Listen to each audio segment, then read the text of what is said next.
Eh.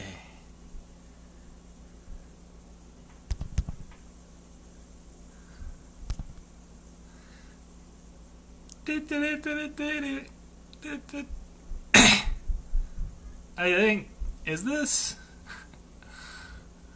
is fun. Kind of feels like the same universe it was yesterday. Kind of feels like it's the same universe. Kind of doesn't.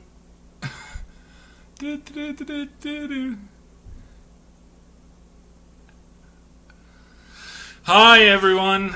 Let me get this fixed real quick. I'll give you a quick outline so you can refresh the page, or whatever you do. I don't know if people do that. I don't know what you people do. You know, our research into our audience here at Escaping Dystopia is woefully non-existent. We haven't ever done any, or anything. It tells me sometimes when people watch, but then people go away, so whatever.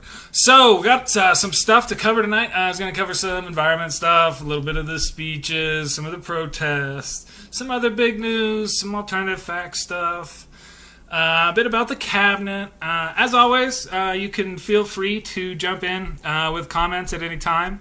I do respond to comments. I like them. I was amazed yesterday. It was incredible. The spirit... oh, wait, we'll get to that. It was the hottest year ever last year! I know, it's like, that's kind of hard to change. Guys, there's stuff that happens in the moment, and then there's stuff that happens that's big. Last year was the hottest year we ever had. We set a new record for low sea ice. I know people are excited about the March, and I'm going to tell you about it, and I'm going to talk about it a lot. But it's important to remember things. The hottest year ever. It came out this last week. Kind of got lost. That's 3 years running now in a row that we've done this. This is something that needs to go as we fight. And so there's this big thing about these alternative facts stuff, right? And I'll get to that later and talk about it some more. But 2016 was, again, the hottest year in like this recorded human history that we've had. And this trend over the last 3 years, now it's probably going to break this year because we've had some weather patterns that push this stuff along with what humans have done. But now we have a great number of people who run the U.S. government, which is one of the largest producers of carbon emissions in the world, that now just generally deny the facts on this whole situation. So we just had that. I don't know if you saw that news. It kind of got lost, but we did have 3 years now, 3 years consecutive, where we had the hottest years in human history. This then led to, during this winter time, a low point in our current measured sea ice. Now, the reason this is important, and we'll see what happens, and I'll be talking about this over the years, and I've talked about this for frickin' decades now, and stuff that's happening now is what was largely predicted that would happen 20 years ago. And then there are people like, oh, we'll just wait, and then blah, blah, blah. And then the aughts happened, and we had a government that kind of denied that climate change was happening, and anybody tried to work for government couldn't work in government to do that. And then it came at the end of the aughts, and Obama took over, and then they did some measurements, like, oh, it turns out there was a bunch of warming, and that was the hottest decade ever.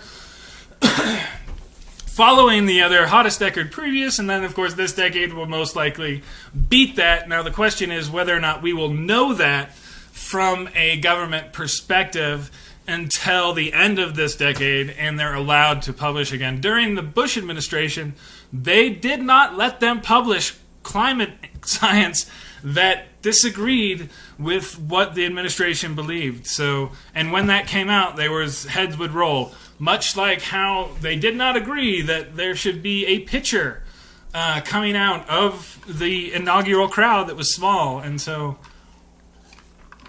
watch, you'll see. But anyway, 2016, hottest year, human history. 2015, hottest year prior to 2016. 2014 prior to those two. So we're 3 years running now. The sea ice melted. Now I mentioned that twice now. The reason that's bad is because the way that the ice works for the energy coming from the sun is it reflects it like a mirror. And when you don't have the ice covering the ocean gets warmer. I posted this earlier. The last time the oceans were this warm, they were also about 20 feet higher. One of the things that also happens with water when it gets warmer, which you won't really notice this in your glass of water at home, but in the ocean, when they get warmer, you know how things that are warmer, what actually warmth and temperature represents is on a molecular level, things are moving faster, and when things are moving faster, they expand a little bit. So warmer water actually expands a little bit, so oceans are going up. Geologist here, human history is short, not arguing, just clarifying. Very true, very true. But even given that, and there's actually and that's what actually when they clarify these are the hottest humans in human history, this is true. Outside of human history, yes, you can find some stuff, and some rather extreme climate things. That was actually, Kevin, I don't know if you saw that one that I was talking about, but basically they were doing the climate, they did we had a temperature of warming over the last 50 years, and the last time that happened, it took 125,000 years to happen. What we can do to prevent the evil DeVos. I'm going to talk about that later, Jen, but what my wife is doing, call Corey, and call, I don't know if Kaufman's your dude in the Senate, but call them this week because they're going to vote, and it's only going to take a couple Republicans to switch on DeVos, and nobody likes her. So we were actually on the, and I'll go ahead and tangent, whatever, it's cool. When we were on the train going to the protest, there were some other ladies talking to us, and they were some pretty Christian ladies, which is fine. Again, no big deal. They were telling a little anecdote about somebody building a house, and they had all their Christian verses written underneath the tile, which is all cool. I got no problems with that. You do what you want to do. And they were going to protest Trump, by the way.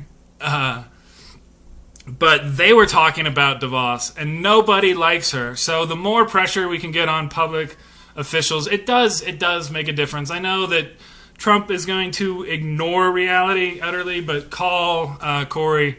I think Bennett's already going to go against her, but call your representatives. I know the House people don't really matter for this because they're Senate confirmations, so Corey's the guy to work on. He's ignoring everybody, and I know it's that, but that's as far as what you can do, that and get your other friends to call their senators. I mean, it's only going to take a couple of people to switch. That is a big kind of another litmus test to see if people are going to stand up and switch on things, because she's just wildly unqualified. I mean, I don't know, sure I saw people posting clips all week of there were at least 3 different senators who totally exposed her as just being like, what are you doing here, lady? So, I don't know. So that's what I'd say always on that, just call, because functionally at this point, that's where we're at, right? So he's got the vote. They're going to vote this week, so you got to let him know. And, can you? Probably. I don't know if we can stop it or not. Politics is not something where there's a do this, you get that kind of situation. So, fight hard, call them again. They saw everything that happened this weekend. I don't know when Corey's going to start worrying about his political future and his life here in Colorado. Most educational control is held at the state level. Yeah, there is a lot. I'm not an education expert on that. That's my older brother. If you want to talk to somebody who knows about that kind of stuff. But I have my general opinions on what that kind of stuff is. But definitely, most control is local, and it should be. What we do on the national level is a bit different. The thing that people hate about DeVos is that she's just never been in public education, so she has no, and even her comments in this were just against generally the notion and concept of public education, and even whether or not, and this is what bothers me about the most thing, is if you want to have your charter schools and you want to have your other things, you want to do your other whatnot, fine, but you got to have the same rules and the same calculations. So, I don't know. So, anyway, Jen, long tangent. You can wander off. I'm going to read some of Crazy Man's speech.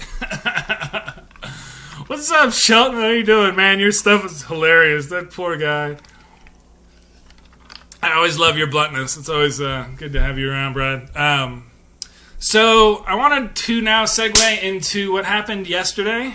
No, excuse me, 2 days ago now. We're not even up to yesterday yet. That's what happens when I take a couple days off. So yesterday, 2 days ago, there was a speech that this guy gave in Washington, D.C. This guy,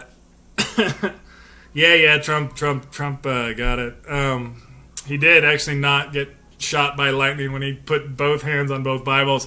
They used the Lincoln Bible and also his family Bible, so they would therefore have this thing that they could pass down, sell it for somebody. I don't know. Mo money. So anyway, the speech was like, oh my God, what is going on here? Let me read you. I want to read you some of this. This was, for those of you not aware of what nationalism is, now you know. You're going to start seeing this a lot because this is his advisors and his kind of go-to. That was what that speech was nationalism. Very much that America first kind of stuff. The concept that he has right now of this country, I'm just going to read you this because I'm going to take some water first because holy cow.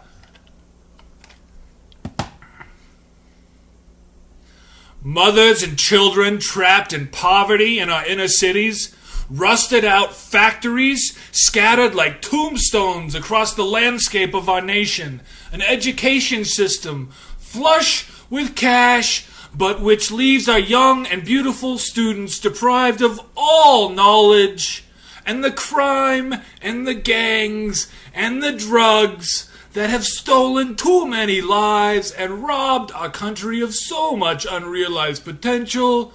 This American carnage stops right here, and it stops right now. What?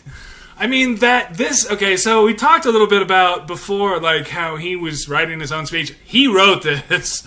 This is the same thing that he wrote in the RNC speech. So he's building up this image of the U.S. right now, that it's this hellscape of blah, blah, blah. I don't know that he knows any black people that don't live in an inner city or thinks like that. It's the two concepts are just same thing. Flush with cash, but no knowledge. All knowledge, deprived of all knowledge, right? So that's their concept of there's tons of money, teachers get so much money, but nothing, they teach nothing, so we gotta change it. Yeah, that's coming. POTUS Putin owns the United States. Yep. We're gonna get to that a little bit later. That was just, like, that line was just crazy. And I actually listened to him say it, and actually I gave it with a little bit more passion than he did. He's a horrible speaker on this kind of stuff. The Kanye West. Did you see the Kanye West? I'm going to say this real quick, because Kanye stuff is hilarious, because it's so stupid. They actually had a quote that the reason that they didn't have Kanye is because he wasn't, like, quote, American enough for their inaugural stuff. They did have, like I said in the comments, Michael Flatley, Lord of the Dance. He's Irish. He was there, but he's the right color. So this is that whole ethno-nationalist, like, aligning along, those kind of lines that I've talked about before. That's the real danger and all the NATO stuff, and this is what's going to cause the big war if it were to happen. And because realigning the world is not something that happens without a certain degree of, shall we say, friction. So, speaking of realigning the world and friction, there's another piece in the inaugural address that I really just was like, and it's this massive hypocrisy. And let me read this to you. Let me see if you can catch the hypocrisy here. So, we do not seek to impose our way of life on anyone, but rather to let it shine as an example. We will shine for everyone to follow. We will reinforce old alliances and form new ones and unite the civilized world against radical Islamic terrorism, which we will eradicate completely from the face of the earth. So, to me, that reads a little bit hypocritical, because then you've got this. Now, I understand his concept of Islamic terrorism, radical Islamic terrorism, is an easy thing to identify and point out. And that we're not going to impose our way of life on anyone that we're going to eradicate from the face of the earth. It's just like, well, those things aren't. You can't. That's imposing, I think. The problem, and this is why, the reason why Obama didn't like this word and using this radical Islamic terrorism phrase, which is a dumb phrase, was really covered pretty well in Aziz Ansari had an SNL monologue tonight. I was just watching it right before doing the show. He's the reason I'm late. That's my excuse. But he points out that in that, you know, these people who do this kind of stuff are just asshole terrorists. Like anybody, like the Christians don't claim the KKK as radical Christians, do they? Right? I mean, the notion that these are like even religious people who are doing this as they're, I'm going to drive a truck into people. I'm so religious. You're a fucking moron. You know. So this thing against the radical, we're going to see, this will happen pretty quick. And you're going to see some just stuff. But the what he's painting of this world and the country and the state of the country, and this is after our major recovery from our major economic slide. I mean, can you just imagine what he would have said, like, taking over in 2008? Because he's claiming, like, you know, there's no jobs in this country, and we've had a record-setting consecutive months of job growth of like 170, 180,000 jobs for like 70 months, which is unheard of because it's just this really steady, you know, straightforward building, you know, let's get the fundamentals right and just keep doing that kind of thing, you know, not flashy, right? This is Obama style. So now we've got essentially full employment. We have our low labor participation rate. Largely, a lot of this is retirees and college students. This is what has changed over our last 30 years. The college students are not going to get jobs immediately, and the retirees aren't going back to work, and they keep getting more. So that's not going to immediately change under Trump. So I don't see how that's going to happen. But again, the country's in so much better shape now than it was in 2008, and his like concept of what the country is like is just mind-blowing nuts. There's just that disconnect that he has. There's a couple other disconnect things that he's got. One, like the crowds, right? And I'm going to talk about this a little bit later. But the crowds that he's like, you know, saying, oh, they were the biggest ever. Right now, oh, we got the biggest, most people watching. Because to him, that's the thing that matters, right? That's the metric that he's using to qualify his success. He doesn't understand a lot of these other things that could go on or other ways to measure how he's doing. So he's got this ratings concept in his head, which is just, it's absurd. I mean, look how many people care about me. You know, I'm the president. They're all watching. Yes, you're the president of the United States. There's 300. You should actually be concerned about all the people who you are responsible for who are not watching this stuff. One of the other things that came out this week, and this is, I'm curious to see if this follows through. If it does, you'll see me talk about it that week, and I'll be like, told you folks, craziness. Military parades. To lift the country's spirits and re-energize the spirit of this country. He's talked about this too, that show people, you know, how much what we're spending that money on. So when you see American tanks or missiles rolling down the streets and you're like, what the fuck? Trust me, I'm with you. That's you know, that's nut job crazy time. If this really starts to happen in a lot of places. this also happened with the CIA briefing. There's quick news, and this is another one of those things. I'm going to read you. He came out, and they said later that he got a standing ovation from these people. He had a CIA briefing, right? And they claimed they had a standing ovation. They claimed that there was all these people who wanted to do it, like 5-minute standing ovation. And then later we see this thing. It says, pool reports later clarified that the attendants who were cheering and clapping when Mr. Trump spoke were not CIA staffers, but people who accompanied Mr. Trump to the briefing.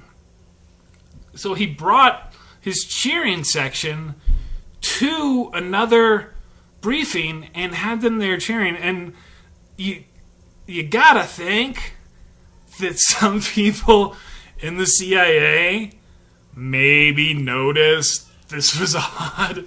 So you're gonna see again just some really, really weird and strange things going on about leaks and stuff. Because things are odd and things are really strange. Don't think for a second that they are not. That, as we segue into our next section, is why, personally, I was outside marching yesterday. I was there really also just to support my wife and daughter and all the other women. Wasn't a protest or a march for me. It was a women's march. There's the campaign featured, of course, a very accomplished woman against a man who had admitted to sexual assault, bragging about sexual assault. By the way, this is kind of funny. So remember how he was bragging about sexual assault and he had the open mic on the lapel pin? This is the same guy who claims that he, scans every place for bugs when he's not peeing on people in foreign hotel rooms.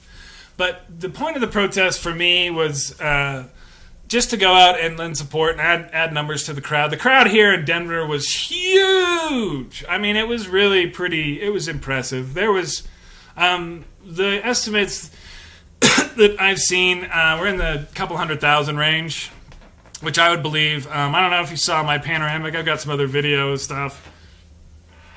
Excuse me. I got to think there has to be some sort of technology we can set a camera up and like just watch everybody go through and it just and count them. So hopefully we'll get that before too long. If these protests keep going on and this is like Bush and Trump kind of follows through with some of his more ridiculous bullshit that people are really worried about, you'll see these protests come back a lot. Because that's what a lot of this is not necessarily what he's done so far, which of course is just a few executive orders at this point, which are fine again. Remember, executive orders are constitutional again. Yay! Apparently, it's the white hand. If you sign it, and it's in the Constitution, the original Constitution. If you sign an executive order with a black hand, it's blatantly unconstitutional and tyranny. If you do it with a white hand, that's what presidents do. And this is Fox has clarified this as of today. It is now once again treason. I think, is that the word? No, some sort of really close to treason to criticize the president. We'll see how far Fox switches over. Some people haven't watched this happen before, so they don't remember how Fox switched from covering Clinton to covering Bush, and then they didn't see the cat come out of the bag. They saw Fox cover Clinton or cover Bush, and then maybe cover Obama, but they didn't watch the thing go back and forth and how. Oh, they're totally a news outfit. They're journalists. Not at all completely a political outfit. Oh, good times. Anyway, the press, well, we're not there yet. Oh, so more on the protest yesterday. They're great. The vibe, as a couple other people have mentioned, anybody who was there, it was awesome. It was just a lot of people ready and engaged. My wife and I were talking about it in Colorado. The turnout, the voter participation rate was north of 75%, I believe. And so you're actually surrounded not by a bunch of people who are, oh, I'm going to go protest. Oh yeah, I forgot to vote though. Blah blah blah. No, these are voters. These are engaged people, and definitely the youth and energy of the crowd, I think, was amazing. The crowd here was just huge. I mean, it nearly filled up. They had a walk around and kind of a path, and it was basically full. By the time we were leaving, it was still, excuse me, massive and awesome. And that's just one of the many cities. I think this is one of the largest collective actions. So what this point is to let it know that the administration that we're watching, right? And then people really do care about this and will take to the streets. One of the things that, in order for people to settle down and kind of not protest and agree with this, one of the things that for me personally needed to happen was I don't think it's that high a bar, but I wanted to see the tax returns. They confirmed today that that's not going to happen. So anybody out there who's still waiting for tax returns to come out, you're not going to see that. Or anything else that you thought that he was going to do. This is really kind of, we're at rubber meets road time, and there was a whole bunch of things that, he promised he was going to do on day one. Of course, that's not going to happen. Then there's the 100-day stuff. Most of that's not going to happen. There was a couple of news stories today I saw. What he's saying about healthcare means nothing. What Paul Ryan and the Republicans are saying is going to happen means everything. Because in order to get away with his stuff, he's going to give them what they want. And what they want is block grants for Medicare, the Ryan plan for Social Security and Medicaid. You'll see these happen pretty quick, and then he'll do his thing or whatever and distract the nation while they do all this stuff. The other thing, the emoluments, I'm personally of the opinion, and I might have should have started with this earlier when I was talking about the inauguration. I think the second he put his hand on that Bible and then agreed to be president, then the next moment that one of his companies processed a payment from a foreign government, he's violated the Constitution and should be impeached, or at least held to task. Or Congress has the option of passing a law to make it perfectly legal, and they can do that too. And they need to then be on the hook for allowing that. But as it stands right now, it was very, very clear that you can't take money from foreign governments while you're president of the United States. You can't. So the fix for that is also, of course, in there, but that requires the Republicans to step up and do that. So I don't know what's going to happen on that, but I'm of that opinion, so we'll see how that's going to go. I posted a story about the NPR thing earlier, and so that's what I think really, and this is what part of the situation, and I mentioned this weeks ago, that what he's going to do immediately is set up a constitutional crisis. I mean, what we would have tried to prove with the release of the tax returns, just trying to gain... so the point of the tax returns is to understand the extent and source of his money and businesses. One of the things that he hasn't covered a lot is where the money is and who's covering it and who's paying it and where it comes from and to the extent of this. So some of the rumors that are going around, of course, is how he has financed a lot of this, and actually this comes from some of his own family's previous comments, is that a lot of his income is from foreign investments that he's denied having. So it's, again, one of those hard fact situations where you can then point to, well, you keep saying you don't have any deals or any money coming from this, but we see these payments here that we've tracked back to these individuals. So... yeah, it's mainly, I think, the oligarchs. From my understanding, this was a lot of people who helped him get back to level before. And I think some of the other money is not necessarily Russian, but some pretty sketchy Chinese stuff. in some of those deals. They're not the stuff that's owned 100% by this company, but some of the minor deals where they're minority stakeholders.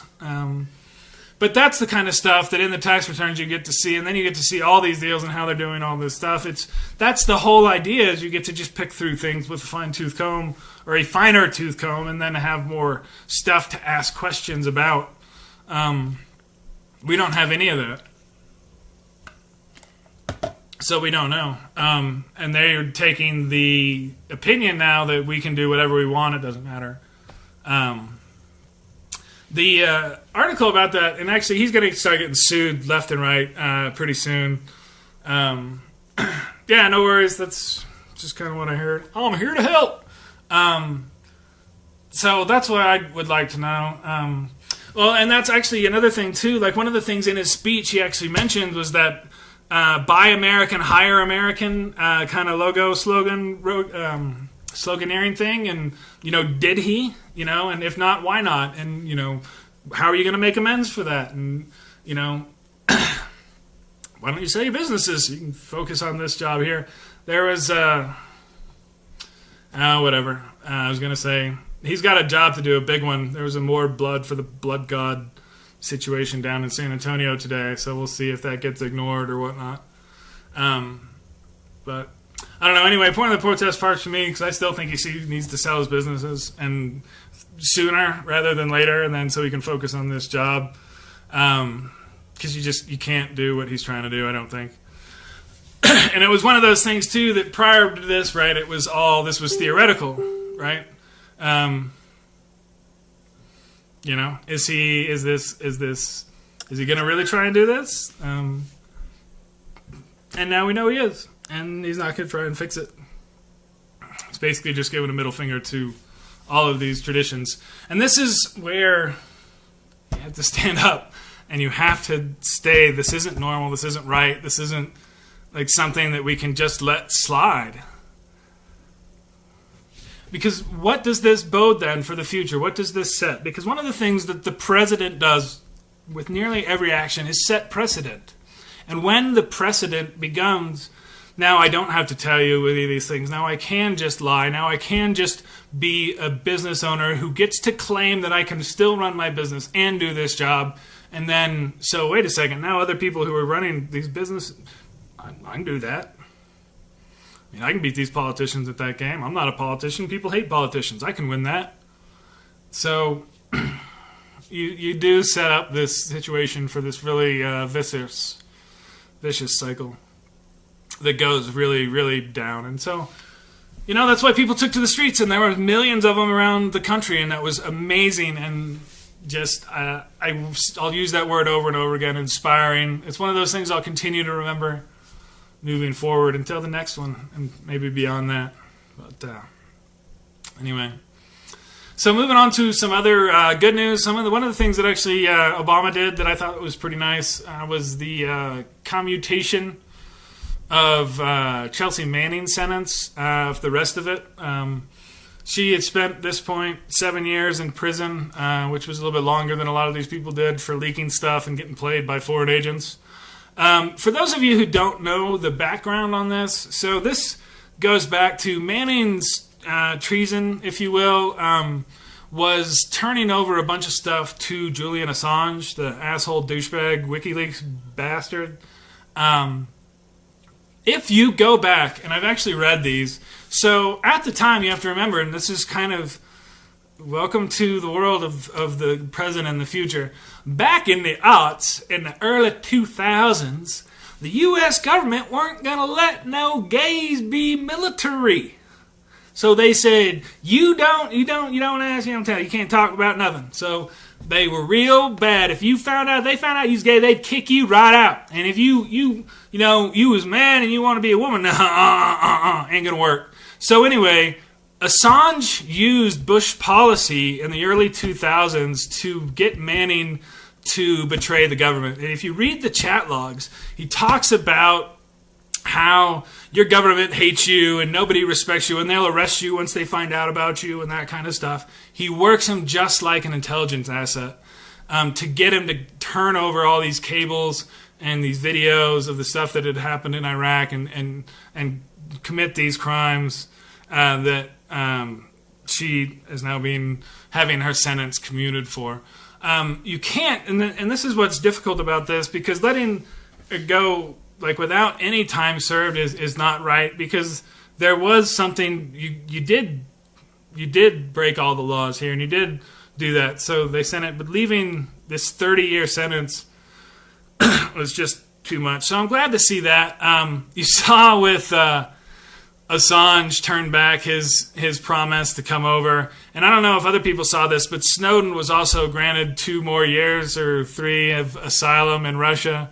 Malcolm Gladwell did a really good piece about that, saying that had Snowden done some other things differently, one couldn't make the argument that he was actually a compromised Russian asset from the get-go, but because of some of the things he did do, which include the volume of information that Snowden passed outside of our borders, he's not going to get pardoned for a long time. When you take 1 million documents, by the way, do you know how long it takes to look through 1 million documents and be aware of what those documents are and that they're the ones that you wanted to get? And no, you can't do that in a few hours or a few days or a few months. 1 million documents. He took over, I think it was 1.6 million documents. So, and that's what the Russians and Chinese have teams of people going through all of these, which are all of our intelligence assets and background for all of our programs and all of this globally. That's what Snowden took, folks, and that's why he's not going to be pardoned, I don't think, for a long time. Manning, on the other hand, was played by Assange, and so will come out, and that'll be a big story in May. Obama's legacy on commuting sentences, I think, is pretty awesome. So now, and I don't know the exact numbers. I should have looked this up, but he did quite a few near the end, and I'm glad about that. Their fight on ending kind of the drug war, I think, helped. We'll see if Sessions gets confirmed, and that's going to be a whole nother story. Speaking of that whole Assange angle, we did get some intercepted communications between the Russians and Trump people, which I think you have that triumvirate where CIA knows that it was the Russians passing stuff to WikiLeaks and also to the Trump campaign. That's where the Roger Stone thing comes in. We'll see if the payments come out or anything, but that stuff is just dangerous. One of the craziest things, though, that happened this week happened yesterday. The Sean Spicer media interview, it wasn't even a press conference. It wasn't even a thing. They just came out and yelled at people. The way that they want to start a fight with the media is just really probably one of the more disturbing parts of this whole thing, because it's a textbook thing you have to do in order to really push the kind of just crazy change they want, is to have nobody be able to call your kind of bullshit on this. I'm going to read you this one piece on this a little bit to understand kind of the strategy, and this is coming from Bannon. This is Bannon's strategy to discredit the media and make it so what Trump says is true. And that's what truth is what Trump says. So I'm going to read you this real quick. This came from somebody posting a comment anonymous. I thought this was pretty good. If you were puzzled by the bizarre press conference put on by the White House press secretary this evening, angrily claiming that Trump's inauguration had the largest audience in history and accusing the press of faking photos and lying about attendance, let's explain this. There's a spectacle that served 3 purposes. 1, establishing the norm with the press. They will be told things that are obviously wrong, and they have no chance to ask any questions about this. That way, they're going to be happy when they get anything at all, and when they can even be allowed to be there. This is a PR equivalent of negging. something that's really kind of nasty on doing some other stuff. So there's also a point here to build this increasing this separation between Trump's base, the people who actually believe this, which is basically about a third of the population from everybody else, man, the other 2/3. So by being told something that's obviously wrong, that there's no evidence for and all evidence against, that anybody with eyes can see is wrong, they're forced to pick who do you believe? Do I believe your lying eyes or Trump? And the gamble here, and this is what this is saying, is likely to pay off, is that they will believe Trump. Because you have I've talked about this a bunch, this breakdown of authority that nobody can say this guy is naked and full of shit. So this means that they will regard media outlets that report the truth as fake news. You've already seen them try and call CNN and the New York Times, I think, and the Washington Post fake news when they post stuff that is detrimental to Trump. So they also want to create this sense of uncertainty about whether facts are knowable. Nobody knows anything. Nobody knows what's going on. So you have that portion of the population that trusts what he says. Then you have this other portion that doesn't really care, but doesn't think anybody can know. Oh, you know better than him? How could, it's the government. They know. Oh, well, nobody knows. That whole just nobody knows, blah, blah, blah. That kind of thing, just, what? So it says a third of the population will say clearly the White House is lying. A third will say if Trump says it, it must be true. And the remaining third says, gosh, I guess you don't know, right? And they're not to convince these people of untrue things. It's just to wear them out. And so once these people are worn out, you lay the groundwork for when something happens. And that's when it crystallizes and they take that other half that doesn't care, but now they have this thing. And it could be a situation where we don't even know. We have to a certain degree, trust what comes over from what they're going to say about what happens. And that's the point where this is why you're mixing it all up. So when that thing happens, boom, they can slash that. And so you had that third that's already with them, the third that's like, you got your full shit, and that third that's in the middle, something happens, that third splits maybe. And he gets that half that now believes him. And so that's the situation. That's why they're attacking the media. So just setting up this fight because they think they can win it. And who's going to defend the media at this point? Right? Because the media is not perfect. And so, therefore, the media is probably wrong. So, that was a good little rant right there, kiddos. I'll tell you what. Dango talking. I was going to talk at the last about some of the embarrassments. Actually, Betsy DeVos, an embarrassment was my next thing. But we already covered that one earlier. That's some good stuff. But so this will be what's going to happen this next week. Let me see. I might start doing this, I guess, near the end of my shows, just to give a little continuity of what's going to happen, what did happen. But you're going to see a pretty big media firestorm about the stuff that happened with the press conference and what a press conference is going to be anymore. Who's going to be allowed to ask questions or be invited, and to the degree that folks are going to give up any sense of journalistic integrity for access to come in and ask them questions of Trump and call him on his obvious and ridiculous bullshit. So that's going to be a big story. And then the rest of the cabinet going through, I don't know. We'll see if, like Jen was asking, if DeVos can be stopped. I know I've yet to really hear of anybody who was a supporter, so I mean she's a money bag for the GOP. So if they fight against her, that's a lot of people who ain't gonna get money and going to be primaried by people who are going to get money. So I don't think that they're going to go against her. But please call Corey and all your other senators and whatnot. We'll see how much these guys try and fight about this whole reality thing. It was obvious this march drew more people than the inauguration, much like Hillary Clinton's campaign drew more votes. than Trump's. But at the same time, he doesn't believe that that's true, thinks they were fake votes, thinks it's the fake media, thinks it's fake polls. So we'll see a little bit more of this play out this next week, whether or not this guy is acting to that degree or is totally crazy.